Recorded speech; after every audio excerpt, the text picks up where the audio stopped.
to another segment of 21 Professionals in 2021. My name is Golda, your host, and I will be talking to a very interesting young lady. Her name is Annoleah Wynter, and she is an ambassador on assignment to earth, purpose driven and goal oriented. She's a wife and a mother of 3 boys. She's worked in the media industry for 23 years, up to 2017. But guess what? She actually left that to pursue an entrepreneurship in the fields of event design, planning, and execution. However, because of the whole scope of the pandemic, we know that things have changed a lot for a lot of persons. And for Annoleah, this was no different. She actually went back into the corporate world. And in February of this year, she started working at Gospel Jamaica as a sales and marketing manager. She is not just a professional, but also a woman of God because she's actually a pastor at Fellowship Tabernacle.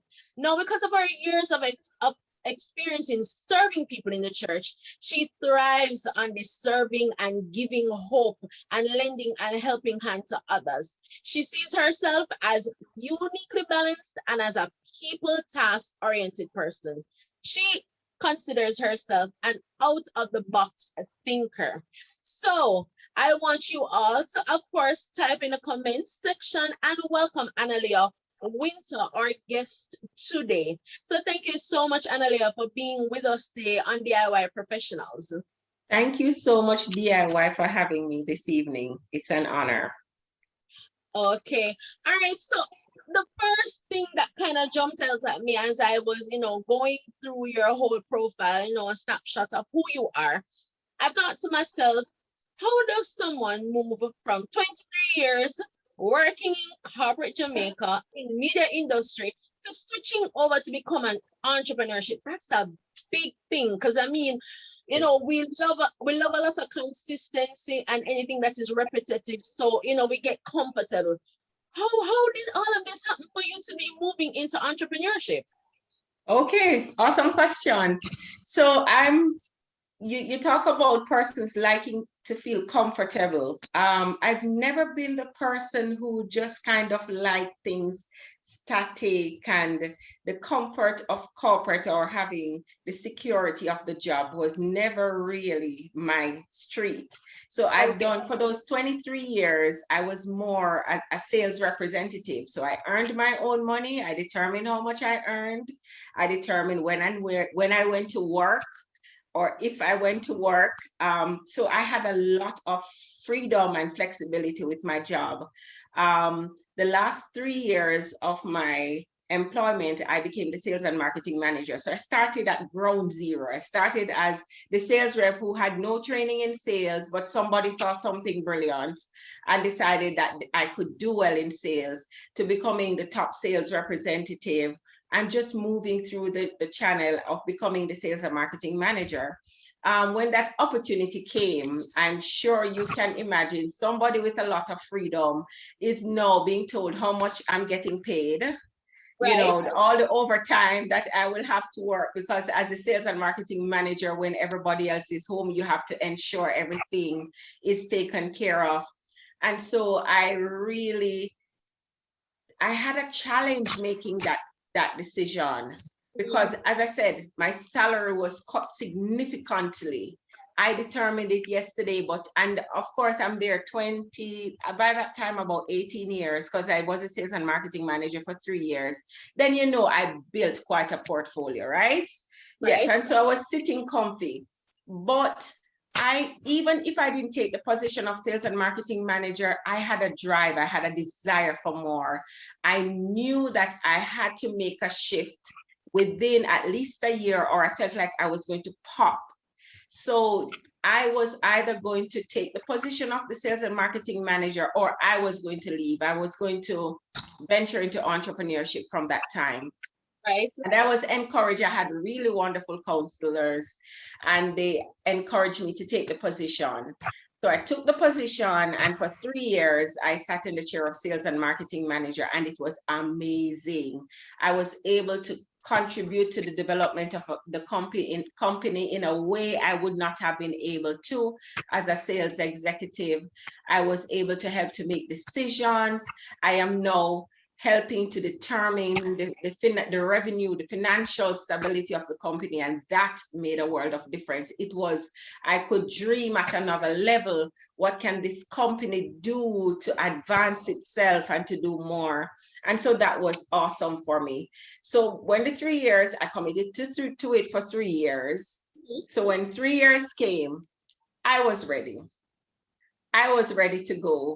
And it was a very interesting time because there was a change in management, and I felt like I would have wanted to work with the new management. Just, I felt like I would have had a little more wings, had some more, freedom to just soar a little bit more. But I had made the commitment that I am going to venture into entrepreneurship. I want to be in events.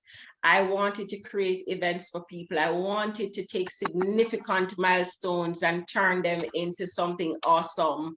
And so I decided to take the leap, and I did. I have a supportive husband and 3 young children. And so we felt like, yes, this is a tough decision, but if this is what you really want to do, let's do it. Yeah. You mentioned working from the ground up, starting as a sales representative, right? Right. And a lot of persons might say, well, some people are just luckier than others. They hit the ground running, kind of a thing. How was it for you? Do you think that luck has anything to do with anything? Or, what is your spin on things in terms of your upward movement? Okay, so luck. All right, I'll step aside from luck. It's not something that I feel that just kind of drops in people's laps. I really believe I worked hard. I was given the opportunity to work as a sales rep, but when I went in, I pretty much was given a no portfolio. There was nobody working this particular area. They weren't sure it would have generated anything. And okay. and so I was tasked with the responsibility of growing this, tapping into this particular sector, and let's see if we can pull anything out of it. And right. Taking the position as a sales rep at the time, I did not have a lot of responsibilities. So, the amount of money I earned at the time, didn't really matter much, right? And so when I took the position, and I'm very focused and I'm driven. I like to win, right? And so I believe that there was gold somewhere here. And so I started working with what I was given. And really what happened I would almost say within less than a year, that portfolio became such a big deal that they decided that they couldn't pay commission on it anymore. So let us just employ somebody to just manage it. And I had to now jump in on the deep end. So I had a lot of experience. I had an amazing sales and marketing manager, and there was a phenomenal team that we worked with who just helped to guide and to just, teach me the different areas and aspects and the ropes of sales and marketing. And I think really I applied myself. I did apply myself. And when I was thrown in the water with the big guns, I'm like, okay, this is where you swim, but the money is bigger here. So you have got to swim hard, and I did. Yeah. Right. So you mentioned being a mother and a wife, and now you start this entrepreneurship, right? Right. Tell me, how was it to maneuver that? Because a lot of times people will talk about, I don't have enough time, there's just too much responsibilities. How did you manage to maneuver all of that? Okay, so I'm the deep diver. I dive in, I'll jump off, and then I say, okay, did you make sure that all of the elements of the parachute are in place? Which is why I have an amazing husband. He balances me very well. So I'm considered the person of faith. others may consider it a little of stupidity, but it is what makes me unique. It is why I would do something that somebody else would not do. It is Mhm. why I've been able to do some of the projects that I've done when everybody says, Anna, this is not going to work. Yet Right, they right. had enough faith to just say, all right, if you feel that strongly about it, I'm going to go with you. And so it was a tough decision. My husband at the time was in full-time ministry as a pastor. And Okay. so I was bringing in the income, right? Mhm. And so here I am Making that. looking at moving, making that big decision. And so we were like, okay, but I was confident that this is what I ought to do. And once I get to that place that I'm confident that this is what I ought to do, I'm going to do it. And if I'm going to drown, well, I'm going to drown. But if there is deep sea diving in here, if there's an opportunity to fly, I am going to fly. And so I'm not going to miss the opportunity to fly and to soar just because I refuse to take the leap off the cliff. Yeah. Okay. So what I'm hearing from you so far is a lot of applying yourself, putting in the work, and Right. also being a risk taker. Yeah. I'm not only that, but having a support system, which is very important because I'm That's sure right. your family, not just your husband, but your children had to be in a space now to That's right. understand that more time is going to be needed of mommy to do certain things where the business is concerned. Tell me though, so you move into entrepreneurship, right? What were some of the things that were very important for you with getting the business started? Of course, yes, you know that you want to go into events planning, but was there any other things that you had to consider along the way in that very initial stages of starting the business? Okay, so the process of getting your company up and running, getting the registration sorted out, ensuring that you are legal. And so for a while, I pretty much operated in the capacity of a consultant as opposed to having my company registered and running whatever income I earned through a Right. company. So it really was initially more coming to me and me just kind of setting up in that way over Mhm. time. And you realize that the process is, I found the process a little tedious. And so it took me a while to pretty much get going. One of the things I did was I recognized how important partnerships were at that time, because here I am stepping into a space on my own. I had not studied it in a way that helped me to know that, okay, these are the things that you need to have in place. I took that leap, Right, right? right. And so the partnerships that I forged at the time were very critical, were very important. There's something that stood out for me in those early days of stepping out, is that working in the corporate space is a Mhm. completely different experience than when you go into entrepreneurship.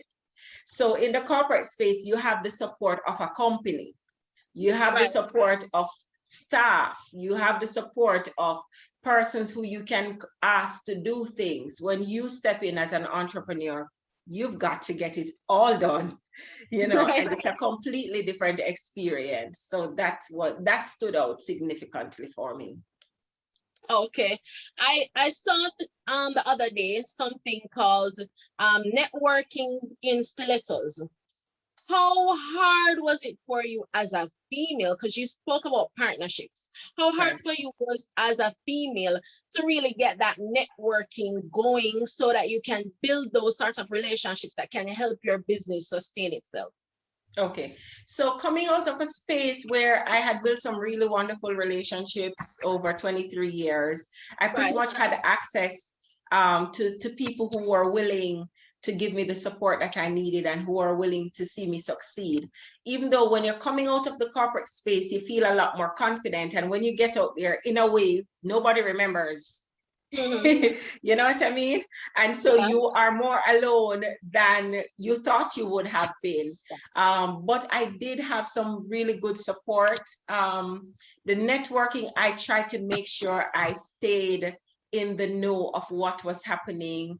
Okay. I went to events and activities that kind of kept me in the space.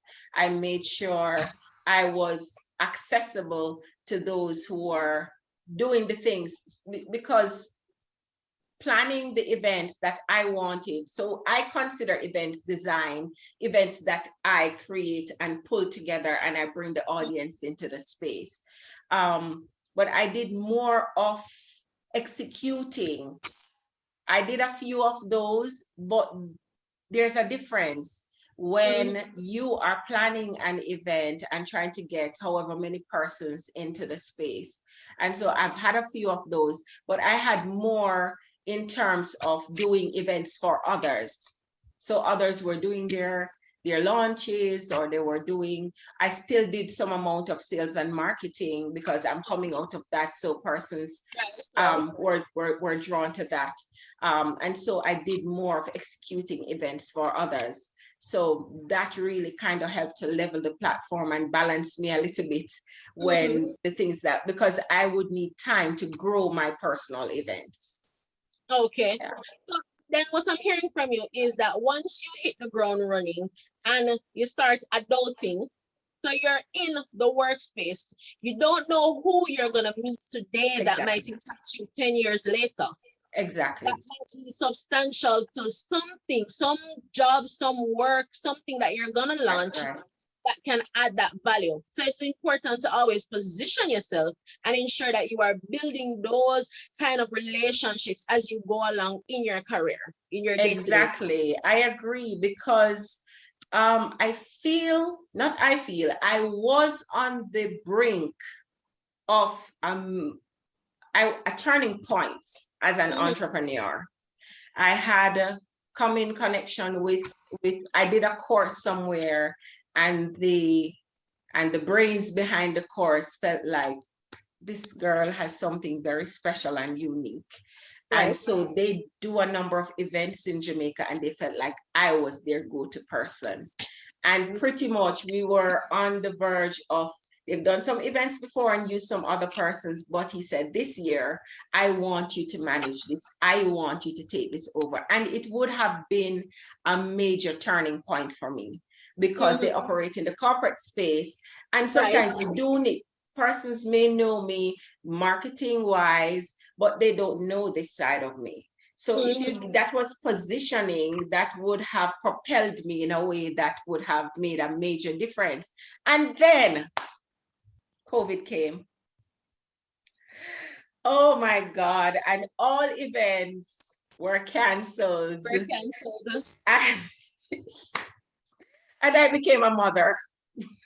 I just became a mother, because what else to do, you know? Yeah, so that's what happened. So how did you manage that? Because, you know, persons talk about, you know, losing their jobs and just the transition with the pandemic and everything. How did you manage that space, right? And be able now to transition back now into the corporate world? How did you get to that point? Because some persons might feel a little cute, you know, right? Is this something that I want to be doing? Should I just stay home until everything picks up? What was going through your mind, and how did you make that transition? This is a point in which I say, girl, that was crazy. Okay. To this day, I don't even know if I can put words or give step-by-step guides as to really what happened. I know that pretty much I was looking forward to this event, or, you know, and all the events that we were looking at doing being my propeller, you know, to move my business forward, to position me, all of that. And so when we got hit, COVID, I'm not usually one who gets distressed and distraught and tear my hair out. But it did affect me because, one, I've never been the stay-at-home mother. Right. Always been the professional. So I go to work and I come home and I make sure everything is taken care of. So this was a completely new experience for me. And then I do walk the path of all the persons who may be thinking like, see, that was not a brilliant decision Right. after all, because then the family is affected in a significant Mhm. way. So a lot of things were happening, but I chose, just like I choose in terms of a lot of things in my life, I choose to enjoy the seasons of my life. The season that I'm in, it's not great. There's no money coming in. Right. I'm not contributing as much. My husband is carrying the weight. And even that was a major, it took a major mental shift because I'm accustomed to bringing in. And so now I have to depend totally on him. And he was just such a wonderful, amazing man, and that is important as well. That Right. whoever is, he didn't make me feel like, okay, so what's going on when, Yeah. he didn't. I got into the space mentally where I was willing to just be a stay-at-home mom. Mm. That was a major decision, which I'm happy I did. I didn't do it for long because the Lord knows.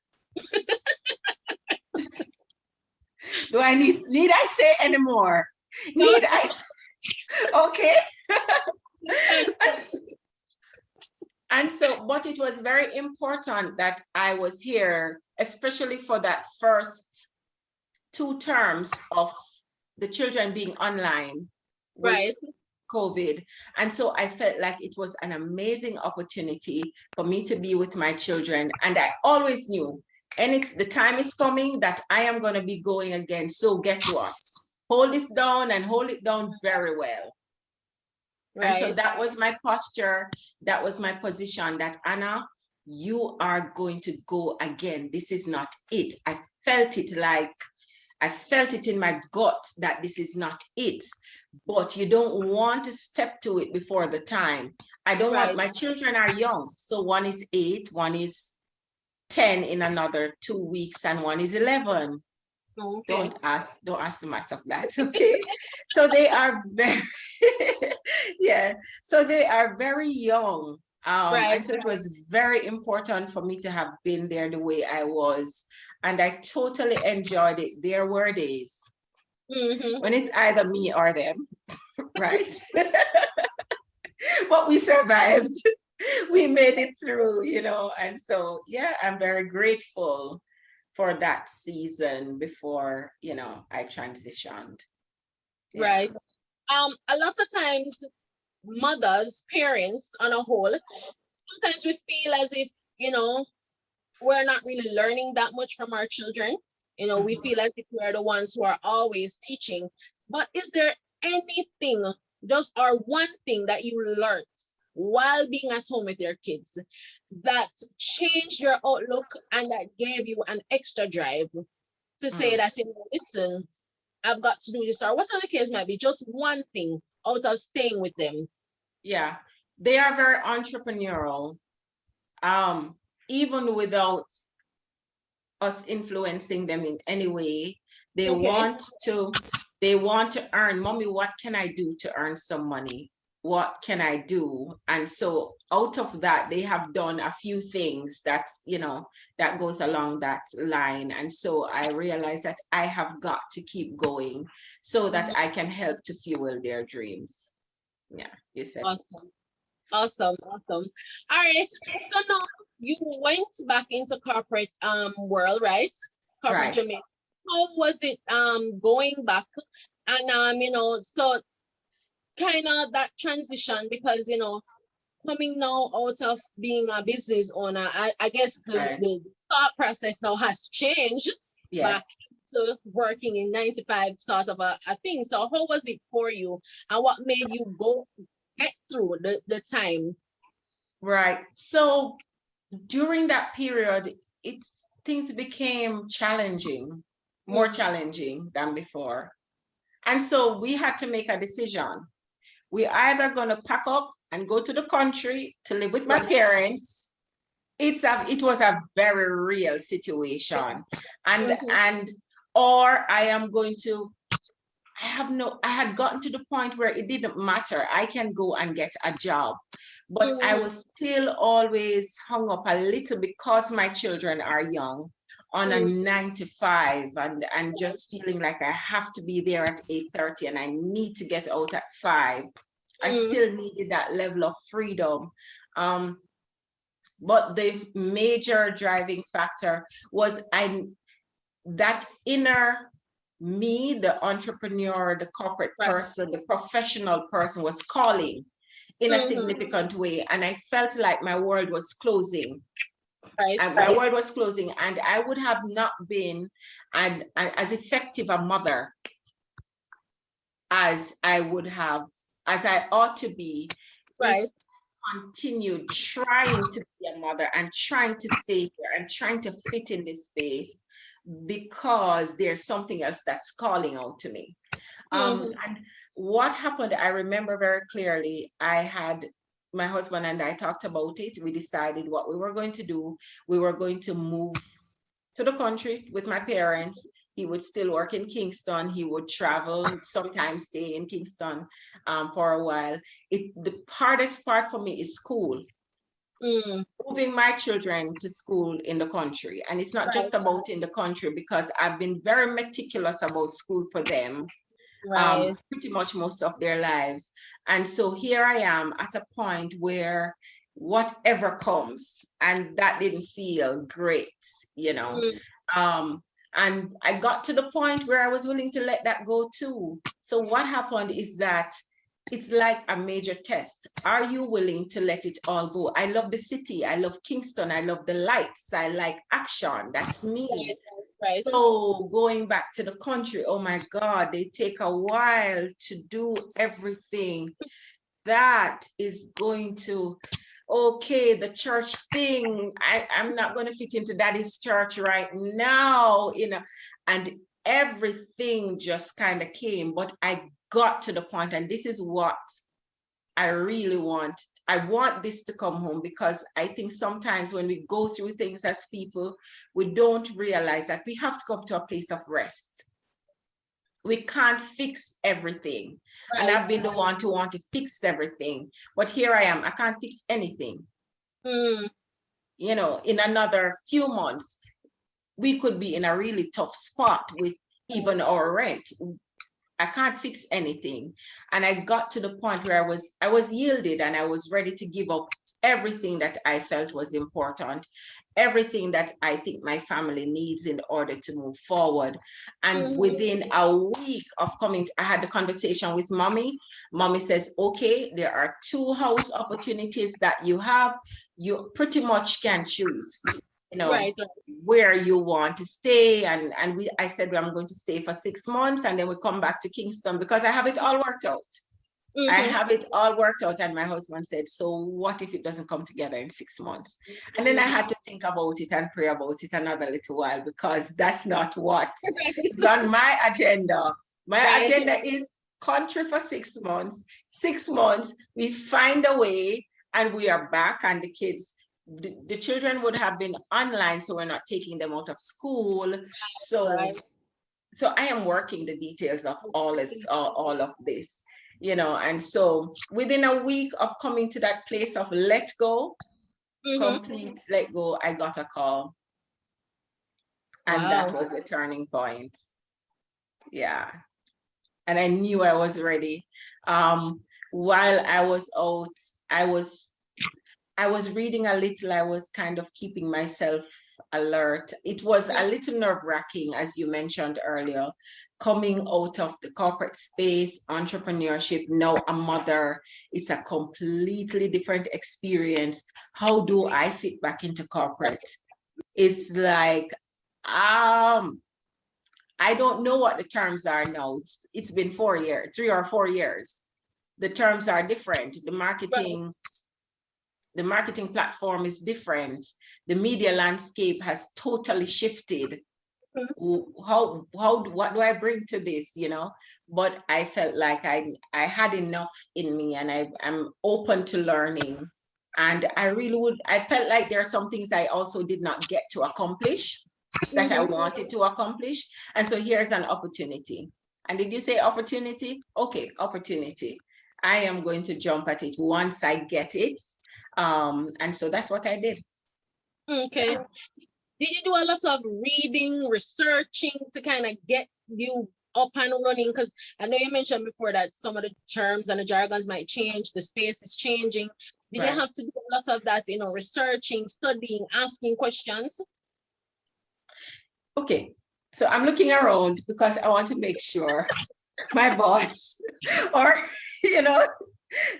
unfortunately, I did not, as I ought to have done, right? Okay. I did a little bit, but I also have some passions that I was still pursuing. So I'm very big on men and boys. So in another week, I think I'm supposed to be doing a presentation on raising boys, Okay. which, but I'm very big on men and boys. And so I was at the time doing courses like with David Gurion that speaks about helping boys thrive, because I have a lot of concerns about how our system facilitates boys and ultimately men, and so I was doing a lot more studying and reading along that line, but I did a little in preparation for stepping back into the space. I will not say I did absolutely nothing. I had some conversations, I started a social media class, stuff Okay. like that started, but yeah, I did a little bit. But, Okay. yeah. Okay. All right. Let's say that there are some entrepreneurs that we're watching this, some professionals, right?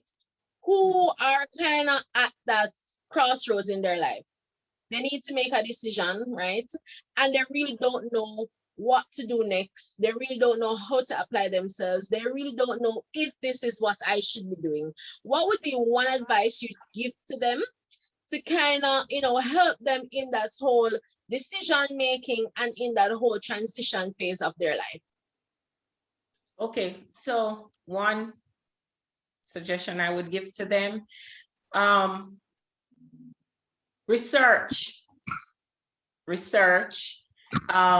ask questions, Okay. talk to people who have been there. And I mentioned earlier that there's a difference with the corporate space and the entrepreneurial space. Somebody is a phenomenal manager in corporate, may not be a great entrepreneur. And so you need to speak with those who have been there, who have walked the path, so that they can guide you, as opposed to somebody who can just kind of hand you a manual.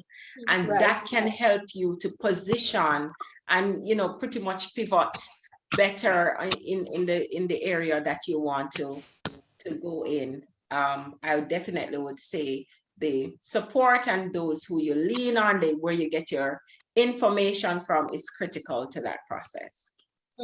Okay, understand. All right. Just want to know though, thinking about where you're at now, where you've been, right? What's next for Annoleah? Is it that you'll be going back into entrepreneurship, ideally? Is it that you'll become a consultant? What do you see yourself doing in the next 5 years? Because we don't expect this pandemic to last forever. Exactly. So, what space will you be moving into? I have found, especially since venturing into entrepreneurship, that I am a greater asset as a support. You have these different categories of persons in the business sector. I am a great support. I'm the person who comes alongside a vision, and I help to make it just soar and fly. And that also can even be my own vision, but the partnership, this is where I will not venture in it alone. I will ensure I have great partnerships to do it.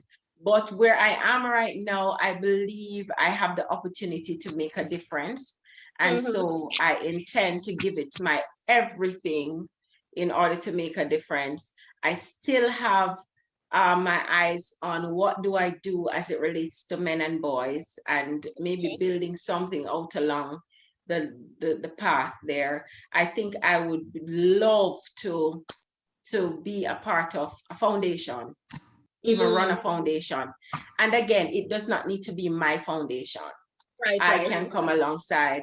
But I mentioned earlier that I like helping people. I'm task oriented, so I need to know the deadlines are being met. I need to know the quotas are being met. It's very important.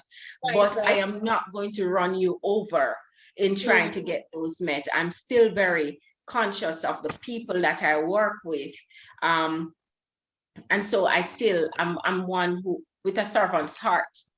And so I find my greatest enjoyment, or I enjoy seeing people smile, giving people a reason to live, giving people hope.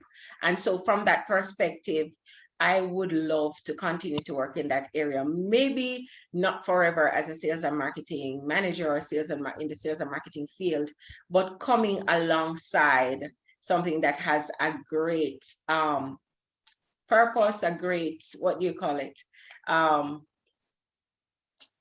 It's that, I can't remember the term, sorry. Yeah, okay. so just coming alongside something that really wants to help to turn the lives of people around. Right. And I mean, I don't know if I'll be more involved in pastoral ministry, Mm, you know, in serving in that capacity, counseling. But right now it's sales and marketing, and I believe I have my job cut out. mhm. So I am going to give it everything I've got. And I just kind of look forward to, as the doors open, the door closes, one opens. I don't Right. know what life has to offer, but I enjoy every season and every different experience that I get. Yeah. Okay. Okay, awesome. Um, but also I want to know from you, now that the pandemic, well, the restrictions in terms of social gatherings have lifted somewhat. Do you Right. see yourself doing any event planning, possibly on the weekends, Right. dancing probably? Right. So my job as it is gives me the opportunity to do those very things, Ah, okay. you know, and so I now can begin to dream again about events and planning, and I have the opportunity to be creative with them. So in a way, I'm living my dream while doing what I do in the corporate space. I don't think it gets any better than that. Right, right. You just want to make sure you have the resources and Uh-huh. the support, and it really doesn't get better than that. Yeah. Okay. For some reason, I heard the word social entrepreneur. Mhm. And just because you were talking about, that whole of wanting to reach out to boys, helping boys, and the fact that you are an entrepreneur, right? I was just, kind of hearing that and thinking to myself that you possibly might 10 years down the line, 5 years down the line, be a social entrepreneur, really just reaching out, doing your marketing, applying all that you have learned Right. to really just be an asset and a help Right. to boys. Yeah. Annoleah, before we go, if persons wanted to reach out to you, to probably get consultation, to get, some advice on event planning or whatever the case might be, how can they contact you? Okay. My number is 876-356-0281. I can be reached via email at Annoleah. It's ANNOLEAH@gmail.com. Okay, okay. All right. So thank you so much for your time. Really appreciate it. Right. And I hope that you guys have really gotten something from our interview today. Remember to comment, like, subscribe, and share. And if you feel that there's any professional that you know that you think would be good to be a part of our interview segment, please ensure to leave the comment below so that we can reach out to them. Until next time, this is your DIY professional saying that you can do it because it's time to become the best version of you. Bye. Bye.